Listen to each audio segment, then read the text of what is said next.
diperiksa di depan pengadilan.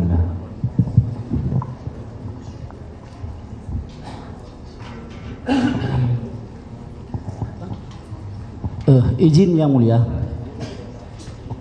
Izin yang mulia.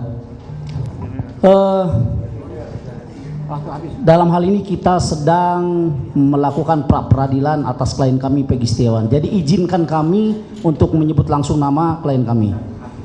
Dalam kasus Peggy Setiawan, di daftar DVO yang putusannya sudah ingkrah yang dikeluarkan oleh Pengadilan Negeri Cirebon, itu namanya Peggy alias Peron, dengan ciri-ciri fisik maupun alamat sangat berbeda dengan Peggy Setiawan yang menjadi klien kami. Keberatan di Jawa Barat. Yang mulia, keberatan tadi pertanyaan sudah ditanyakan diulang-ulang. Belum, saya belum masuk Sudah ke pertanyaan. ditanyakan. Belum. Ke pertanyaannya. Ya. Nah, di Jawa Barat ini mungkin ada ratusan bahkan ribuan nama Peggy Setiawan. Kita persempit jadi 5 nama Peggy Setiawan. Nah, apa yang harus dilakukan oleh penyidik demi melakukan penegakan hukum dan menimbulkan rasa keadilan? Apakah cukup dengan mempersangkakan, menangkap dan menahan 1 Peggy Setiawan, atau 5-5-nya harus dipanggil untuk dimintai keterangan? Demikian. Ya, jadi untuk mengusut kasus tersebut, jadi kelima-lima Peggy Setiawan itu mesti diperiksa. Jadi 5-5-nya harus dipanggil, Ya. kemudian diperiksa. Iya. Terima kasih. Saya lanjutkan, Pak. Saudara ahli, pertanyaan saya ini cukup krusial sekali, Ya. sehubungan dengan perkara yang sedang kita hadapi, ya, khususnya terhadap klien kami Peggy Setiawan. Oke. Saya mau tanyakan bahwa apabila seseorang dinyatakan DPO tapi belum dijadikan sebagai tersangka, Ya. kemudian hanya diduga sebagai pelaku, kemudian bersamaan waktu penyidik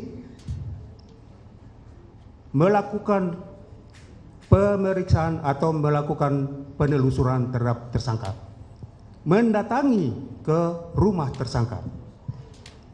Pada saat itu tersangka tidak berada di tempat. Kemudian barang bukti yang diduga dilakukan oleh tersangka dilakukan penyitaan terlebih dahulu sebelum adanya pemeriksaan terhadap calon tersangka, tetapi barang bukti sudah diambil terlebih dahulu dan tidak ada berita acaranya dan tidak ada penetapan dari pengadilan untuk melakukan penyitaan barang tersebut. Menurut ahli, apakah itu dibenarkan oleh hukum? Ya.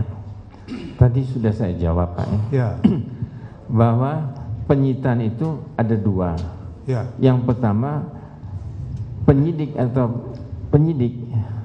mesti ada izin dari pengadilan atau ketua pengadilan untuk melakukan sita.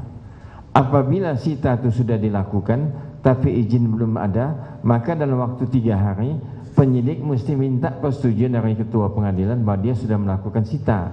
ya, betul, Nah, betul. yang ketiga tadi masalah DPO. DPO tadi kan ada 3 katanya. 1 atas nama Peggy Setiawan. Peron. Peggy Setiawan. Iya, bukan Peggy Peron, Setiawan. Peggy Peron. Iya, Ya, Peggy Peron bukan Peggy Ya, ya. Setiawan. Ya. Kenapa yang ditimpakan kepada Peggy Setiawan? Ya. Nah, di sini kalau saya melihat secara objektif bahwa Peggy Setiawan dengan Peggy Peron itu kan beda, ya, bukan orang yang sama. betul, betul. Kalau orang yang sama kan, ya ahli mungkin nggak duduk di sini karena orang yang sama ya. Jadi langsung, Justru karena beda orangnya kan Peggy Peron dengan Peggy Setiawan kan beda. betul, betul. Kok kenapa kesalahan misalnya Peggy Peron ditimpakan kepada Peggy Setiawan? Pertanyaan saya itu seperti ini, Pak ahli. Ya, Kan penyidik belum tahu bahwa Peggy Peron atau Peggy Setiawan itu sebagai pelaku tindak pidana karena belum diperiksa.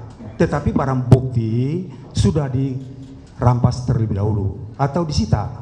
Yang tadi itu sita itu Ya. tanpa Iya. Ada berita acaranya, tanpa ada penetapan pengadilan, sudah dilakukan penyitaan. Jadi pertanyaan saya, apakah itu dibenarkan oleh hukum? Tidak dibenarkan.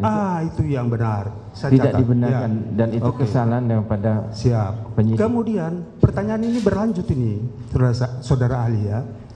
Setelah penyidik atau pihak kepolisian melakukan penyitaan terhadap barang bukti, kemudian mempertanyakan kepada orang tua daripada calon tersangka ini bahwa di mana tersangkanya, calon tersangka itu, dan sudah dijawab oleh orang tua bahwa sudah jelas dia berada di misalnya di Bandung, bukan di Cirebon, ya, dia berada di Bandung. Tetapi polisi tidak menelusuri untuk menangkapnya atau memberikan pemberitahuan atau panggilan untuk diperiksa sebagai saksi atau tersangka. Apa menurut pendapat saksi, menurut pendapat ahli, kemudian 8 tahun kemudian baru dilakukan penangkapan terhadap tersangka yang dilakukan penyitaan motornya. Apakah itu dibenarkan oleh hukum?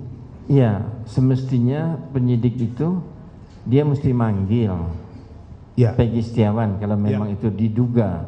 Ya. Mesti dipanggil, dia mesti datang. Ya. Di BAP dulu dia sebagai terlapor atau sebagai tersangka nantinya. Itu maksud saya. Ya. Itu kalau tidak dilakukan salah tuh. Tahu-tahu main tangkap aja gitu kan, main tahan gitu kan penyidiknya kan.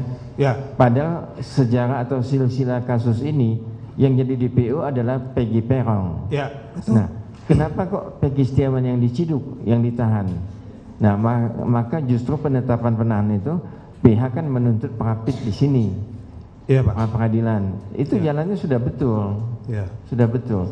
Jadi kita mau koreksi kepada penyidik bahwa apa yang dilakukan oleh penyidik itu mungkin tidak betul. Nanti yang memutuskan adalah hakim tunggal dalam kasus ini. Tapi menurut ahli bahwa tindakan seperti itu melanggar hukum ya? Iya, kalau Oke. pendapat Oke. saya begitu. Siap. Ya, terima kasih. Saya tambah dikit, saudara ahli, biar tambah jelasnya ahli. Berarti apa yang disampaikan, yang diceritakan oleh rekan saya tadi, berarti apa memang sekarang nanti diputuskan oleh hakim. Hakim tunggal. Tetapi menurut ahli, apa yang dilakukan oleh penyidik itu adalah tidak sah. Bagaimana? Iya, betul. Berarti tidak sah ya? Iya, tidak sesuai Mentersangkakan dengan Peggy Setiawan, tidak sah. Tidak sesuai dengan KUHAP. Tidak sesuai dengan KUHAP. Oke, terima kasih.